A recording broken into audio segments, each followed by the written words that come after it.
Hello everyone. BSc physics की class में आप सभी का स्वागत है। और आज हम लोग डिस्कस करेंगे स्टैटिस्टिकल फिज़िक्स के बहुत ही इम्पोर्टेंट टॉपिक जिसका नाम है आदर्श गैस में चालों का मैक्सवेलियन वितरण, Maxwellian distribution of speeds in an ideal gas. ये क्या होता है और इसके बारे में हम थोड़ा सा डिटेल में स्टडी करेंगे। ये बहुत इम्पोर्टेंट टॉपिक है आपके एग्ज़ाम के अकॉर्डिंग। तो सबसे पहले इसमें स्टार्ट कर लेते हैं कि मैक्सवेल ने इसमें किस टाइप का करेक्शन किया था या फिर किस टाइप की थ्योरी दी थी। तो सबसे पहले हम देखें कि आइडियल गैस में जो काइनेटिक थ्योरी ऑफ गैसेस हैं उसके लिए हम क्या कंडीशन लगा सकते हैं कि जो किसी गैस सिस्टम के अंदर जो अणु पाए जाते हैं, मॉलिक्यूल्स पाए जाते हैं, वो अनियमित गति करते हैं और सभी संभव दिशाओं में गति करते हैं और प्रत्येक की पोजीशन भी होती है और वेलोसिटी भी होती है और सभी संभव वेग होते हैं। अगर हम बोलें कि कोई पार्टिकल, एक पार्टिकल है, वो अगर एक्स डायरेक्शन में मूव करता है तो वो माइनस एक्स में भी मूव कर सकता है, वाई डायरेक्शन में मूव करता है तो माइनस वाई में भी कर सकता है, माइनस जेड में कर सकता है तो प्लस जेड में भी कर सकता है। तो इस तरह से क्या हो सकते हैं, इसके वेग के सभी संभव मान पॉसिबल है। तो यहाँ पर हम इसी के लिए देखेंगे कि मैक्सवेल और बोल्ट्जमैन ने एक वेग वितरण नियम दिया था, वेलोसिटी डिस्ट्रीब्यूशन लॉ। ये वर्ड से ही समझ में आ रहा है। और जो मैंने अभी आपको एक लाइन बताई कि all possible velocities are allowed, means सभी संभव वेग होंगे। तो इसके बेसिस पे उन्होंने कुछ जो अणुगति सिद्धांत है या काइनेटिक थ्योरी ऑफ गैसेस है उसके बेसिस पे इन्होंने बताया था कि गैस के अणुओं का जो वेग है वो माइनस इन्फानाइट से प्लस इन्फानाइट कुछ भी हो सकता है और गैस के संपूर्ण आयतन के प्रत्येक अवयव में किसी भी क्षण प्रत्येकांक आयतन अणुओं की संख्या औसत रूप से समान होती है। नंबर ऑफ पार्टिकल्स क्या है, पर यूनिट वॉल्यूम कांस्टेंट है, ये कह रहे हैं। ये स्टैटिस्टिकल नियम ही है कि स्टैटिस्टिकल नियम में जो पॉस्टुलेट्स होते हैं, जो कंस्ट्रेंट्स होते हैं, उसमें क्या बताया कि total number of particle in an system is constant and total energy of the system is constant। तो इसके बेसिस पे पहला जो कंडीशन था वो टोटल नंबर ऑफ पार्टिकल या अणुओं की संख्या औसत रूप से समान होती है। प्रत्येक आयतन अवयव में अणुओं के सभी संभव परिमाण, अणुओं के वेग सभी संभव परिमाण के तथा सभी संभव दिशाओं में होते हैं जो एक निश्चित नियमानुसार वितरित होते हैं। जो निश्चित नियम है वो कौन सा है आपका, सांख्यिकी नियम है या फिर स्टैटिस्टिकल लॉ है, जो हम पहले पढ़ चुके हैं। स्थायी दशा में एक नियत ताप पर वेग की विभिन्न परासों में अणुओं की संख्या नियत रहती है और ये अणु अलग अलग अकेले अणु का वेग बदल सकते हैं। अब वेग कैसे बदलेगा, क्योंकि वो एक दूसरे से टकराते रहते हैं। वो सिस्टम की दीवार से भी टकराएंगे। तो मान लेते हैं कि एक्स डायरेक्शन में कोई पार्टिकल सिस्टम की दीवार से टकरा रहा है, तो जैसे ही टकराएगा तो अपोजिट डायरेक्शन हो जाएगा उसका, तो उसका वेग हो सकता है चेंज हो जाए, या फिर एक दूसरे से भी वो टकराते रहते हैं तो टकराने के बाद भी उनके वेग में हो सकता है थोड़ा बहुत परिवर्तन हो जाए। तो म्यूचुअली चेंज हो सकता है लेकिन total energy of the system is constant ही होगी। एक की एनर्जी दूसरे में ट्रांसफर हो सकती है, दूसरे की तीसरे में, तीसरे की चौथे में, इस तरह से हो सकती है, लेकिन total energy of the system is constant. तो मान लेते हैं कि एट एब्सोल्यूट टेम्परेचर किसी बर्तन में एक आइडियल गैस भरी हुई है और उसके एकांक आयतन में अणुओं की संख्या कैपिटल एन है, number of molecules is capital N, और किसी एक मॉलिक्यूल्स की जो वेलोसिटी है उसको मैंने सी से लिखा है, देखिए जैसे यहाँ पे सी दिया हुआ है। और मान लेते हैं कि जो इस एक मॉलिक्यूल की जिसकी स्पीड है सी, उसके जो एक्स वाई और जेड डायरेक्शन के कंपोनेंट हैं वो हैं वी एक्स, वी वाई और वी जेड। तो इसके अकॉर्डिंग देखिए यहाँ पर कि आपको एक्स वाई जेड डायरेक्शन दिख रहा होगा, एक पार्टिकल है पी और ये किसी एक छोटे से बॉक्स में वितरित है। मान लेते हैं कि इसका वॉल्यूम है d we x, D we y and d we z, और ये क्या होगा आपका सी। तो आप इसके अकॉर्डिंग इसको क्या लिख सकते हैं, देखिए C square equal to V x square plus V Y square plus V Z square, like same position vector. यहाँ पर हमने क्या किया, एक वेलोसिटी स्पेस लिया है जिसमें हमें क्या निकालना है, number of particles in given particular small reason.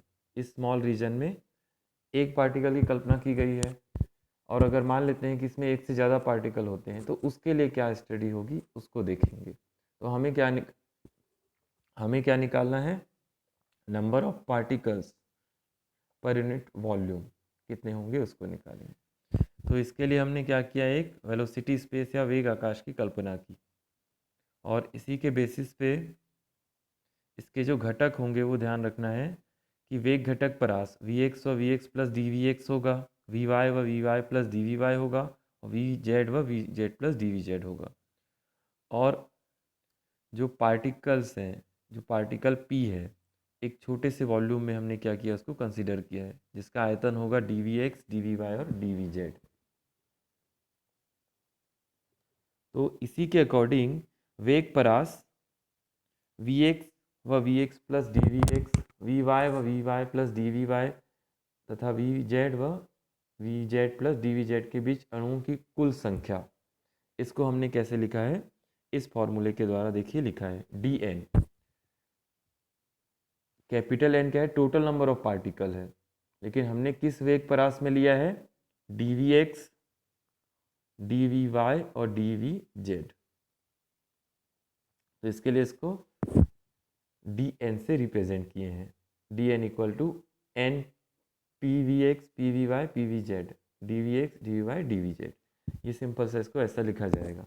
और ये आपका क्या है, जो p x, P Y, p v x, p v y, p v z क्या है, आपके वेलोसिटी डिस्ट्रीब्यूशन फंक्शन है, या फिर आप ये कह सकते हैं इसको वेग वितरण फलन है। तो सिंपल सा है कि हम क्या करेंगे, स्टैटिस्टिकल मैकेनिक्स का यूज़ करेंगे यहाँ पर। तो आपको बताया गया था कि किसी सिस्टम में अगर बहुत सारे पार्टिकल पाए जाते हैं तो उसके लिए हम क्या करेंगे, एक फेस स्पेस की कल्पना करेंगे और उसको छोटे छोटे फेस सेल में बांटेंगे, मतलब कि एक सिस्टम को बहुत सारे छोटे छोटे फेस सेल में बांटेंगे, और इस छोटे से फेस सेल का आयतन कितना होगा, एच नॉट क्यूब, 3 डायमेंशन है। तो इसके बेसिस पे हम इसको क्या करेंगे, डिफाइन करेंगे। तो देख लेते हैं यहाँ पर डिग्री ऑफ फ्रीडम क्या है, 3 है, और षट्विमीय कला आकाश होगा, 3 पोजीशन स्पेस होंगे और 3 क्या होंगे आपके मोमेंटम स्पेस। तो इसका जो वॉल्यूम होगा वो क्या हो जाएगा, d x, d y, d we z, d P x, D P y, d P z. तो इसके according number of micro state, जिसको यहाँ पर जी से रिप्रेजेंट किया गया है, इन जनरली आप इसको चाहे तो ओमेगा से भी रिप्रेजेंट कर सकते हैं। यहाँ पे जी से रिप्रेजेंट किया गया है।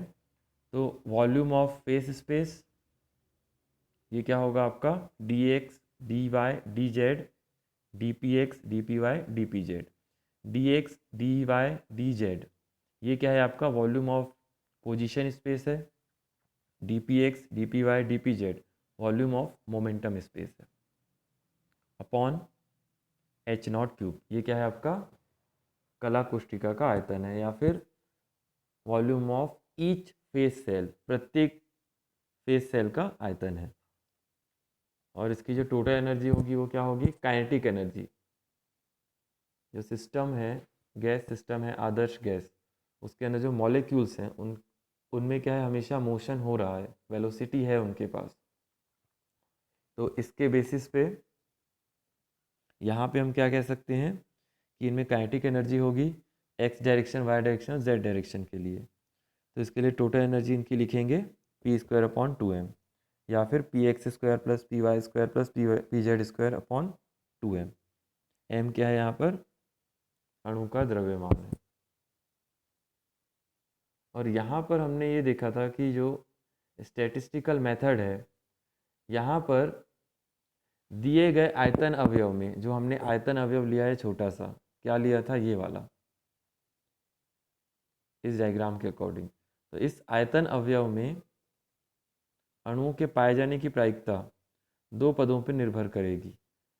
एक आपका सूक्ष्म अवस्था जो हमने जी निकाला था, और साथ में बोल्ट्जमैन फैक्टर या बोल्ट्जमैन गुणांक जो एक्सपोनेंशियल माइनस ई अपॉन के टी होता है, या फिर आप ई की वैल्यू रख दीजिए टोटल एनर्जी की। तो देखिए प्रोबेबिलिटी आपकी कुछ इस तरह की बनेगी कि हमने जो स्मॉल एलिमेंट लिया था वॉल्यूम का फेस स्पेस में, 6 डायमेंशन वो वॉल्यूम स्पेस, ठीक है, 3 आपका स्थिति आकाश होगा और 3 आपका संवेग आकाश होगा, 3 momentum space and 3 position space.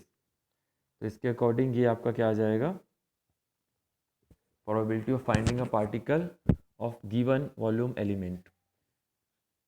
और इसके अकॉर्डिंग अगर हम देखें, d x d y d z क्या है, आपका पोजीशन स्पेस है, तो इसको हम रिप्रेजेंट कर देंगे बर्तन के आयतन से। और इसके अकॉर्डिंग संपूर्ण बर्तन में अणुओं के संवेग परास, हमने पहले अभी वेग परास निकाला था, अब संवेग परास में पी एक्स व P X plus D P x, P Y व P Y plus D P Y, P Z व P Z plus D P Z में पाए जाने की प्रायिकता। सिंपल सा आप इसको ऐसा लिख सकते हैं। इसी इक्वेशन को हमने यहाँ पर लिखा है, कोई ज़्यादा नया चीज़ नहीं है, ये डायरेक्ट लिखा गया था। इसमें से आप क्या कीजिए, प्रोपोर्शनैलिटी हटाइए तो कैपिटल सी आ जाएगा। और अगर आप रेंज लिख चुके हैं पी एक्स व P X plus D P J P x, P Y व P Y plus D P Y and P Z व P Z plus D P Z, इसके लिए आप सिंपल से यहाँ मल्टीप्लाई कर दीजिए इनको, d P x D P y d P z, और यहाँ पर p x P Y P Z की वैल्यू को रख दीजिए, तो लास्ट में आपका ये आ जाएगा। तो आई होप आप सभी को ये क्लियर होगा। ये हमारा क्या है, प्रोबेबिलिटी फंक्शन है। और अगर हमको नंबर ऑफ पार्टिकल निकालना है तो इस प्रोबेबिलिटी फंक्शन में क्या करेंगे, हम सामने n का मल्टीप्लिकेशन कर देंगे। तो आप देख सकते हैं कि इसी इक्वेशन से हमने इस इक्वेशन को निकाला है। बस ये है कि d x d y d z को हमने क्या मान के चला है, कैपिटल वी, बर्तन का आयतन। तो अब यहाँ पर देखिए जो प्रोपोर्शनैलिटी कांस्टेंट है कैपिटल सी, उसकी वैल्यू को हमको फाइंड करना है। तो हम इसको फाइंड करने के लिए क्या करेंगे, जो मोमेंटम है, मोमेंटम वेलोसिटी से रिलेटेड है, और वेलोसिटी हमने क्या लिया हुआ है, minus infinite two plus infinite.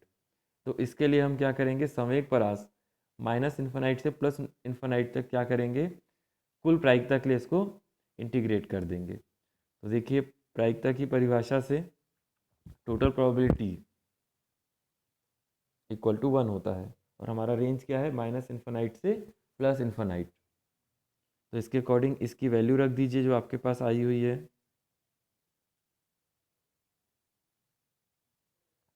ये इस वैल्यू को रख दीजिए यहाँ पर, और इस इंटीग्रेशन को सॉल्व कीजिए, क्योंकि 3 डायरेक्शन का इंटीग्रेशन है, एक्स वाई और जेड। तो इसके लिए आप चाहें तो इंटीग्रेशन को अलग अलग कर सकते हैं, एक्स के लिए, वाई के लिए, जेड के लिए।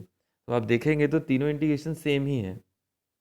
तो आप किसी भी एक इंटीग्रेशन को सॉल्व कर लीजिए, और उसकी जो वैल्यू आती है वैसे ही अब इसके लिए भी आएगी, इसके लिए भी सेम वैल्यू आएगी, तो उस तीनों को मल्टीप्लाई कर दीजिएगा फिर।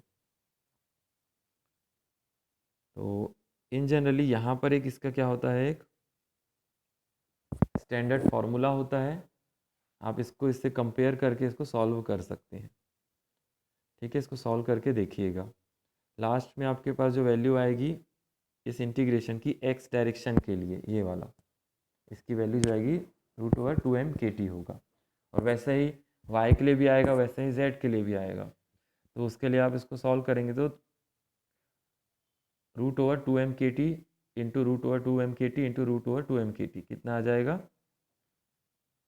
2m/kT की पावर 3/2 आ जाएगा, सिंपल। तो इसकी जगह आप रख दीजिए यहीं पर मतलब कि इस इंटीग्रेशन की जगह आप रख दीजिए 2m kt की पावर 3/2। देखिए यहाँ पे रखा भी हुआ है। और आप इससे चाहें तो c की वैल्यू को ही फाइंड कर सकते हैं, और c की वैल्यू को आप कहाँ रख देंगे फिर, इस इक्वेशन में रख दीजिए। तो देखिए लास्ट में ये वैल्यू लास्ट में आएगी आपकी। ये क्या है आपका, probability of finding a particle in the range P X व P X plus D P x, P Y व P Y plus D P Y, and P Z व P Z plus D P Z में। आप चाहें तो इसको वेग परास में भी लिख सकते हैं, इसमें कोई ज़्यादा अंतर नहीं होगा। आपको पता है कि जो मोमेंटम होता है वो m इंटू वी के बराबर होता है। तो इसको आप x y और z डायरेक्शन के लिए निकाल लीजिए, तो उसके अकॉर्डिंग आपके पास D P x, D P Y और डी पी जेड की वैल्यू भी आ जाएगी। और इसके अकॉर्डिंग आप इसकी वैल्यू क्या कीजिए, यहाँ पर रिप्लेस कर दीजिए बस, d P x, D P Y और डी पी जेड की। तो आप चाहें तो इसके लिए वेग परास में भी प्रोबेबिलिटी फाइंड कर सकते हैं। ठीक है, और इसके अकॉर्डिंग आपको बताया गया कि अगर आपके पास, और हमें वेग परास में ही निकालना है, पहले हमने क्या किया, मोमेंटम परास में निकाला, उसके बाद फिर उसको वेलोसिटी परास में निकालने की कोशिश की। तो ये इस तरह से आपका आ जाएगा। और इसके बाद मैंने आपको बताया था कि नंबर ऑफ पार्टिकल या फिर वेग परास वी एक्स व we x plus D we x, we Y व we Y plus D we y, v Z व V Z plus D V Z के बीच अणुओं की संख्या निकालनी है। तो इसी प्रोबेबिलिटी फंक्शन में आप क्या कीजिए, सामने n को मल्टीप्लाई कर दीजिए बस, तो आपका क्या आ जाएगा, इसकी वैल्यू आ जाएगी। यही हमारा क्या है, फंक्शन है। ये 3 डायमेंशन का फंक्शन है। ठीक है, इसी के बेसिस पे यही आपका क्या है, मैक्सवेल बोल्ट्जमैन का वेग वितरण नियम है, velocity distribution law of Maxwell Boltzmann. ठीक है, तो हम चाहें तो इसको अलग अलग भी लिख सकते हैं। एक्स डायरेक्शन के लिए एक्स घटक के मान वी एक्स और v x plus D we x के बीच होने वाले अणुओं की संख्या, ये इस तरह से लिखा जाएगा। इसी इसी इक्वेशन को आप क्या कर सकते हैं, डिवाइड कर सकते हैं सिंपल। ये 3/2 है, वो 1/2 1/2 1/2 तीन पार्ट्स में डिवाइड हो जाएगा। तो पहले आप x के साथ मल्टीप्लाई कर देंगे इसको, तो देखिए यहाँ पर केवल डी वी एक्स है, N v x D we x. वैसा ही y के लिए होगा, वैसा ही z के लिए होगा। तीनों को मल्टीप्लाई करेंगे तो वापस आपके पास ये फंक्शन आ जाएगा। तो इसको आप थोड़ा सा देख लेंगे। तो हमें क्या करना है, इसी का एनालिसिस करना है। इसी फंक्शन का हमें क्या करना है, एनालिसिस करना है कि वेलोसिटी डिस्ट्रीब्यूशन और नंबर ऑफ पार्टिकल के बीच क्या रिलेशन है। मतलब कि एक सिस्टम के अंदर 100 पार्टिकल पाए जाते हैं, तो 100 पार्टिकल की वेलोसिटी सेम तो नहीं होगी, लेकिन उनकी एवरेज वैल्यू हम निकाल सकते हैं और उसका डिस्ट्रीब्यूशन हम फाइंड कर सकते हैं प्रोबेबिलिटी का यूज़ करते हुए। तो देखते हैं इसको, हम क्या करेंगे, इसको 1 डायमेंशन के लिए बस निकालेंगे, और इसके लिए हम क्या करेंगे, एक कर्व खींचेंगे। ठीक है, एक्स डायरेक्शन में हम रखेंगे वी एक्स को, और वाई डायरेक्शन में रखेंगे इस number of particle N v x को, और इसके बेसिस पे हम एक ग्राफ खींचेंगे। तो इसके बीच में अगर आप एक ग्राफ खींचते हैं तो आपको दिख रहा है कि एन वी एक्स आपका एक्सपोनेंशियल या एक्सपोनेंशियल डिक्रीजिंग फंक्शन के इक्वल है। तो इसके अकॉर्डिंग जो ग्राफ बनेगा आपका, ये कुछ इस तरह का बनेगा। देख लीजिए एक्स डायरेक्शन में क्या लिखा गया है, वी एक्स को लिखा गया है, और वाई डायरेक्शन में एन वी एक्स को लिखा गया है। और इसके अकॉर्डिंग एक ये बेल कर्व बनता है, और ये बेल कर्व आपको क्या बता रहा है, वी एक्स का मान माइनस इन्फिनाइट से प्लस इन्फिनाइट हो सकता है, और बीच में एक इंटरमीडिएट वैल्यू मिलती है ज़ीरो। ज़ीरो पर नंबर ऑफ पार्टिकल की संख्या अधिक है, आप देख सकते हैं। ठीक है, जैसे यहाँ पर एक कंक्लूज़न लिखा हुआ है कि अगर वी एक्स का मान ज़ीरो रख दिया जाए तो एन वी एक्स का मान क्या होगा, अधिकतम होगा। इस फॉर्मूले में आप चाहें तो रख के देख सकते हैं। वी एक्स का मान आप ज़ीरो रख दीजिए, तो क्या आ जाएगा, एन वी एक्स का मान ये एम्पलीट्यूड के बराबर आ जाएगा। इस तरह से ये मैक्सिमम वैल्यू होगी। तो ये आपको मैक्सिमम वैल्यू दिखा भी रहा है ये कर्व। और अगर आप वी एक्स का मान पॉजिटिव या नेगेटिव इन्फिनाइट रखते हैं तो उसकी वैल्यू क्या आ जाएगी, आप चाहें तो पॉजिटिव रखिए या फिर नेगेटिव रखिए इन्फिनाइट, तो एन वी एक्स का मान 0 आ जाएगा। इस कर्व से आपको दिख भी रहा होगा। ठीक है, मतलब कि हमने इस ग्राफ को यूज़ करने के लिए क्या किया, दो कंडीशन ली। एक वी एक्स को हमने 0 लिया और एक वी एक्स को हमने क्या किया, प्लस माइनस इन्फिनाइट लिया। तो यहाँ पर एन वी एक्स का मान कितना आ रहा था, मैक्सिमम था। और यहाँ पर कितना आ रहा था एन का मान, 0। तो आप इसको रख के देख लेंगे इस फॉर्मूले में तो आपको समझ में आ जाएगा। ठीक है, ये डिस्ट्रीब्यूशन फंक्शन हमें बता रहा है। थर्ड पॉइंट है, अणुओं की संख्या या सर्वाधिक प्रसंभाव्य वेग वी एक्स 0 होगा कि अणुओं की संख्या वन बाय ई तब होगी जबकि एन वी एक्स जो है, एन वी एक्स मैक्सिमम का 1/e गुना हो। तो इसके बेसिस पे आप इसको सॉल्व कर सकते हैं और वी एक्स का मान कितना आ जाएगा, √2kT आ सकता है। और ये जो दो लाइंस हैं, मैं इसको आपको थोड़ा सा बता देता हूँ इसमें क्या बता रहे हैं ये, कि किसी गैस का ताप बढ़ने पर सर्वाधिक प्रसंभाव्य वेग वी एक्स पर इक्वल टू 0 पर अणुओं की संख्या घट जाती है और गिराव चरघातांकी रूप से होने लगता है, मतलब कि वक्र फैलने लगेगा।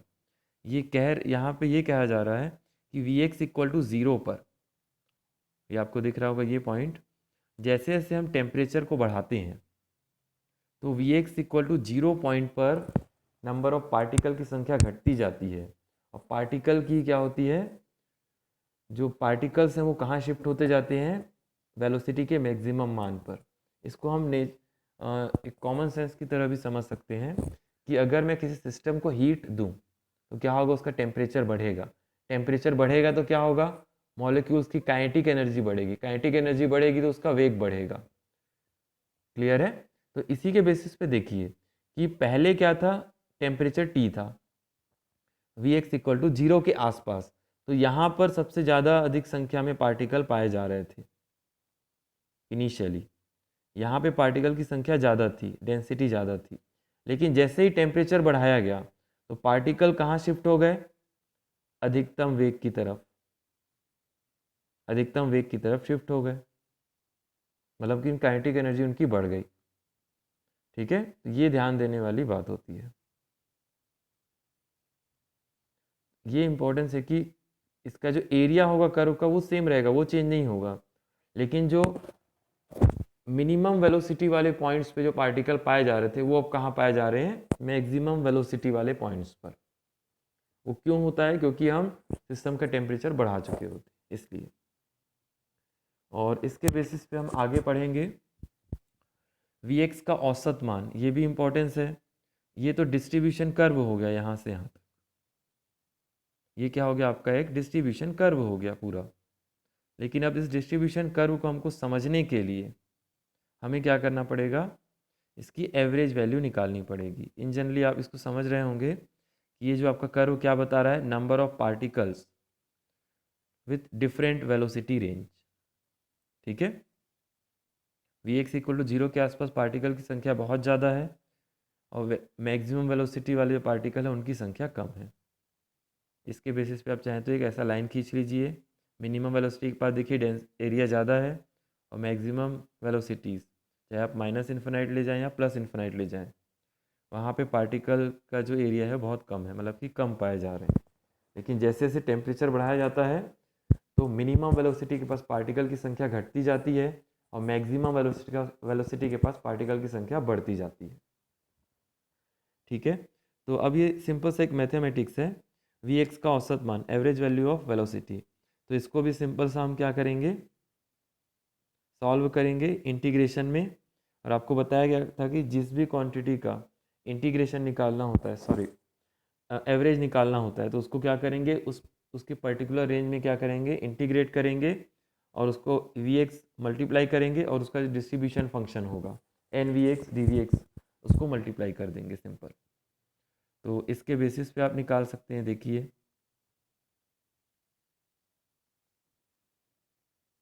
तो इसका जो औसत मान है वो कैसे निकलेगा,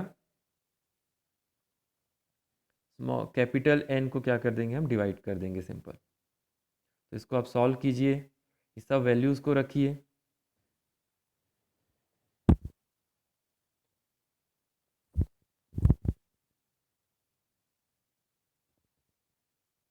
और यहाँ पर आप ये देख सकते हैं कि इसको अगर आप सॉल्व करते हैं तो इसकी वैल्यू ज़ीरो आती है। अब ज़ीरो कैसे आती है, इसके लिए एक ट्रिक है कि आप चेक कीजिए, यहाँ पर दो फंक्शन है Vx इंटू एक्सपोनेंशियल। तो यहाँ पर Vx क्या है, आपका ऑड फंक्शन है और एक्सपोनेंशियल है आपका Vx स्क्वायर दिया हुआ है, तो वो क्या होगा, आपका इवन फंक्शन है।